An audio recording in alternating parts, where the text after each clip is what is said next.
Talking with famous people.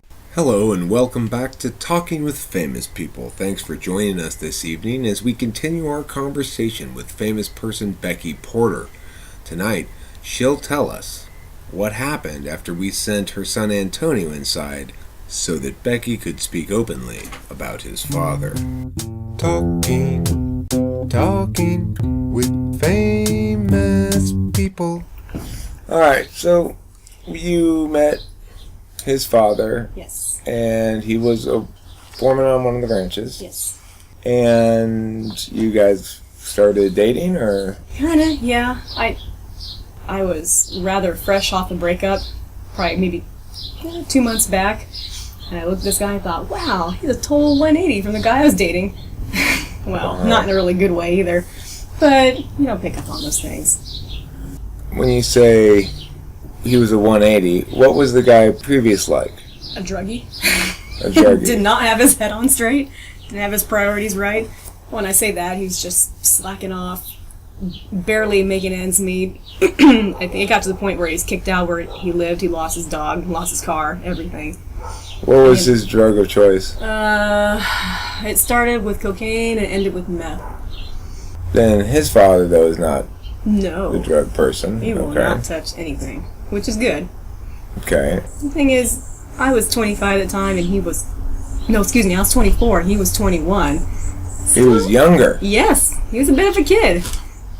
I wasn't really trusting my intuition. It was just taking what he would say about himself and believing it, saying like, oh yeah, I'm very responsible, I did all this. Well, did you settle into a relationship with him, or were you just dating him temporarily, or what? And we started dating, and then it wasn't anything official. We were just hanging out whenever we could, and then that was in March. Really? No, we met officially in February. We started dating around March. And what year was this? 2007. We were engaged by May. You met in February, engaged by May? Yeah.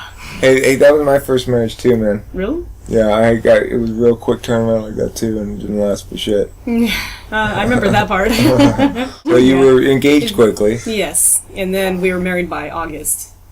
Okay. Yeah, and actually there was an interim where I quit my job in May, and then I moved back home with Dad, and then 3 months in, I noticed I kind of started not missing him, which I really should have paid attention to. And he didn't want to come down here, even though I said, hey, I got a job now at the USDA. Yeah, that's right. He had signed on with ITT Tech up in Fresno. And he'd only been in for about 3 weeks. And I said, hey, there's an ITT Tech in San Dimas. It's kind of close to where I'm working. I could support you while you're going to school. And he goes, oh, I made some friends here. Yeah. But what he really wasn't saying was he didn't want to leave his mommy. Okay. Because I guess she had been in Mexico for a while, and she came back. And then he just didn't want to leave her side. And his brother was there too, and... So he stayed up there, you stayed down here for a while, and then August came, and you reunited after several months apart to get married? I think he finally came down for a visit, and that's when we ran off to the JP and got married in Van Nuys. What's the JP? Justice of Peace. Ah. Yes. In Van Nuys? In Van Nuys. And did you tell anybody you were doing it? Nope. So you didn't have anybody at the ceremony? Nope. So this was not like you were engaged in May, you were married in August because you had set up, this is our date and this is where we're going to have the wedding and all that stuff. It just was, it came August, you on an impulse decided we're going to go get married. Yep. Okay. No pictures, no witness. They say you can't use a security guard, but that's who we had as a witness when we were at the office of the registrar. And it's like there's no proof, really, except for the marriage license. It's a little depressing. Do you want proof? No.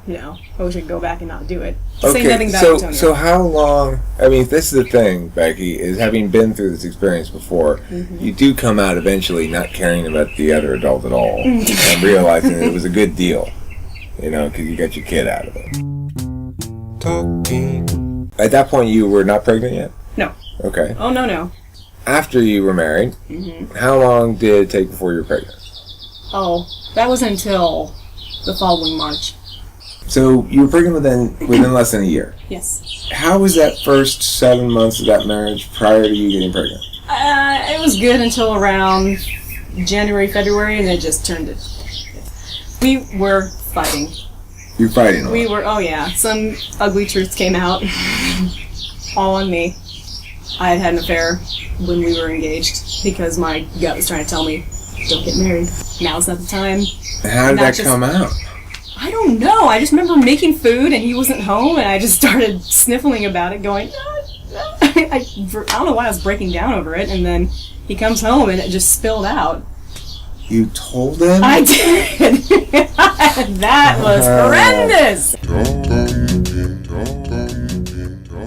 It had been eating at me for a while.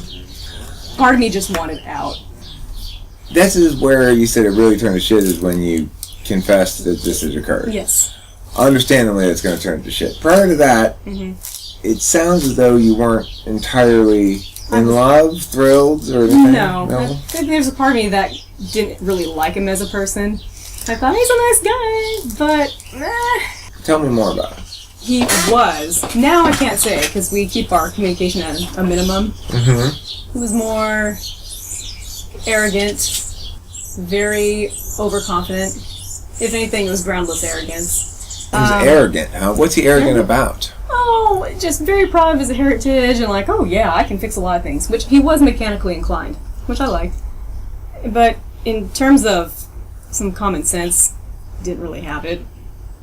And I can say that really became apparent in his parenting.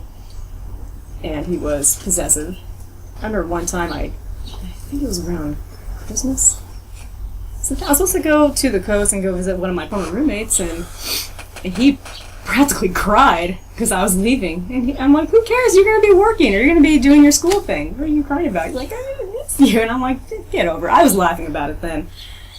But then it got to the point where if I wanted to go see family, say, we just saw them. I'm like, yeah, 4 months ago. I mean, your family's here every freaking day. Little things. He had a cow if I was talking to other people, other men. Now, was this true prior to the confession? Somewhat. And then it just got worse after. Really had a cow. Yeah. Especially after I had the kid. Once I was home for 2 months, and then I decided I got to go back to work. I can't stand being at home. And that, first of all, didn't coincide with what he grew up with because he had a stay-at-home mom. Right. And then he's like, you're going to go back there so you can flirt with those people at work. And that, it really went downhill. Yeah, it sounds ugly. What sort of things was he interested in? Cars. Well, cars. he's like your dad in that regard. Your dad was always into cars. Yeah, right? and that seems to be the common denominator with the people I date. Okay. The car thing. Do you like cars? I do. I can't say I have really applicable knowledge if it comes to like diagnosing a problem or actually wrenching. I can do some light stuff, but beyond that, I'd rather just leave it to the pros. Interesting. But I can talk some shop. Given that you're around a lot of animal people, that you probably end up being amongst a population that is a majority men. Yeah. Well, the job I was at was mostly men. And then that was at Zeki Farms. And the USDA, it was half and half. It's a packing plant. The packers were women, and then all the other work was mostly done by men. What sort of things are you interested in outside of work stuff? I like archery. Archery? I do. Archery? Yes. You have a bow? I do. And I arrows? have two. Do you have arrows Yes, as well? I do. I'm in an indoor league. I went to the Vegas tournament this year. Didn't do very well. That first bow I had was kind of messed up. The sight would move, and I just wasn't getting it. But I have a newer bow. It's a lot better. I'm just trying to dial it all in and get it right. Is there a sort of competition standard to which you can compare yourself and say, this is about how good I am, or this is where I'd like to be, and stuff like that? I can just look at my fellow shooters and say, yeah, I'm nowhere near them. Okay, so for you, do you find it calming? It's much more calming than when I think about the prior sport I was in, and that was roller derby. Roller derby? That was anxiety-inducing. Was it? Yes. Why? Well, first of all, I look at it like a performance. You're out in front of a bunch of people, and you fuck up. Everyone sees you. The biggest problem for me was, when you're a jammer, you're doing like these 800-meter sprints, and then you have to stop for like 3 minutes, and they throw you back out there, and you're done. Some of the girls could just keep going, but I couldn't. A jammer. Explain what that is. That's a girl that's making the laps, who's breaking through the so-called walls, and there's 4 from each team, and once you pass by, you're scoring points for your team. And then those girls are doing everything they can to keep you from getting by. Okay, so you're trying to roll past them, and they're trying to block you. They're trying to knock you the fuck out. That's a really interesting sport. It is. And even now, I can watch it and think, God, it's just so cool. But for me, it was just... Is it real, though? I mean, like, it's really trying to score points, or is it performance-based? No, you really are trying to score points. And they're really trying to stop you. Mm-hmm. And whoever scores the most points really does win. Yeah. So it's not like wrestling. No, and it's not like some of the former TV shows that had roller derby where it was all planned out. There's a word for it. I don't know. I guess maybe that thing you're referring to, though, is why I had it in my head somehow that roller derby was kind of like wrestling. Yeah. Oh, no. It is full on. How did you get into that? I wanted a reason to party, and I wanted to make myself look better for the opposite sex. I got up to that pretty quickly. I see. Yeah. Interesting. I fancied myself kind of an athletic person. I also wanted to make friends. At that point, I didn't have very many friends up there, and, well... It's a good way to make friends. Join a group activity. Yeah. You find yourself at odds with quite a few of them, but, like, I made friends with my so-called derby wife. Yeah. And did you break any bones? No, thankfully I did not.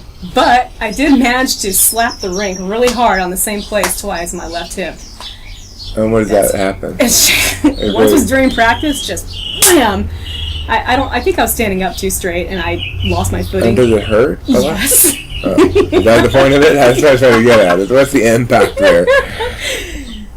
The second time actually was during practice as well, and then that set off muscle spasms, and that was the beginning of the end. I think I took about 8 months off, and I went back for a month, and I'm like, never mind, forget it. I'm coming up against the same problems, and I feel the spasms coming back, and I'm getting sick all the time. That was another thing. I caught everything that came through that rink. Oh, you just got... It's like being a first-year teacher, probably. Your first year in roller derby, you get sick all the time. Yeah. There's something that's on and you don't like. SpongeBob, huh? Ugh. And that brings to a close another exciting episode of Talking with Famous People. Tonight, I, host Eric, spoke with famous person Becky Porter. Our conversation is not over, but there may be a bit of a delay before part 3. Tune in next time for a continuance of my conversation with my wife, or perhaps a conversation with another guest. Who knows? Not me. Find out when you tune in later. Thanks for listening. Talking with famous people.